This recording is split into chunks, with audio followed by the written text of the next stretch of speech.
পয়গম্বর মুসা নবী আল্লাহর কাছে কথা বলার জন্য যাচ্ছে, এমনি একজন ধনী লোকের সাথে সাক্ষাৎ। ধনী কয়, মুসা রে, ও মুসা, আমার এত ধন হিসাব রাখতে পারি না, আল্লাহরে জিগাইবানি কি করলে আমার ধন কমবে? মুসা নবী কয়, ঠিক আছে জিগাইব। একজন বৃদ্ধার সাথে একজন মহিলার সাথে দেখা। মহিলা কয়, মুসা কই যাও, কই যাও রে মুসা? মুসা নবী কয়, তোর পাহাড়ে যাব, আল্লাহর সাথে কথা বল।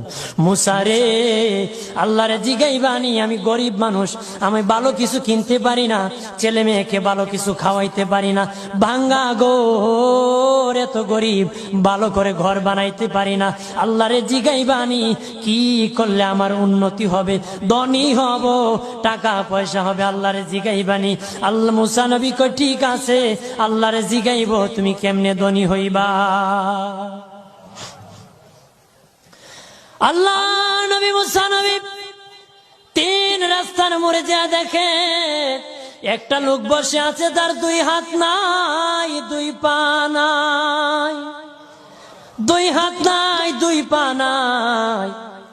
ওই লোক ডাক দিয়া কয়, মুসা রে, জীবনে কোনোদিন নিজে হাঁটতে পারি নাই, নিজ হাতে খেতে পারি নাই, কেউ খাওয়াইলে খাই, নতুবা উপবাস থাকি, বৃষ্টি আসলে ভিজি, সেখানে আমি আবার শুকাই।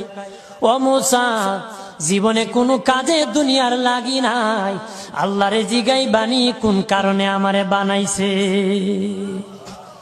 আল্লাহ কয়, জিগাই মনে। মুসা নবী কয়, আল্লাহরে তোর পাহাড়ে মুসা নবী, মুসা ছিল কালিমুল্লাহ, কথা বলার প্রেম ছিল, কথা বলতো, কথা বলার প্রেম ছিল। কথা বলতে বলতে শেষ দিকে আল্লাহ গো, আসার সময় তিনটা লোক আমার কাছে প্রশ্ন করেছে। একজন লোক হলো ধনী, কিভাবে তার ধন কমবে গো?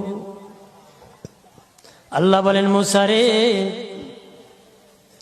তারে জানায়া দাও, যাকাত দেওয়া যেন বন্ধ করে দে, শুকরিয়া আদায় করা যেন বন্ধ করে দে, তাহলে আমি প্রভু আল্লাহ সুবহানাহু ওয়া তাআলা তার ধন কমায়া দিব। যদি শুকরিয়া আদায় বন্ধ করে, তাহলে ধন আমি কমাই।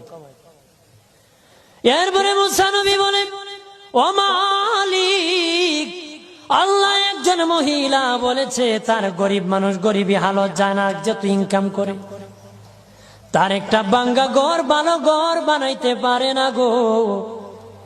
ও প্রভু, কি করলে তার ঘর উন্নতি হবে, তার অবনতির থেকে উন্নতি হবে? আল্লাহ বলেন, মুসা রে,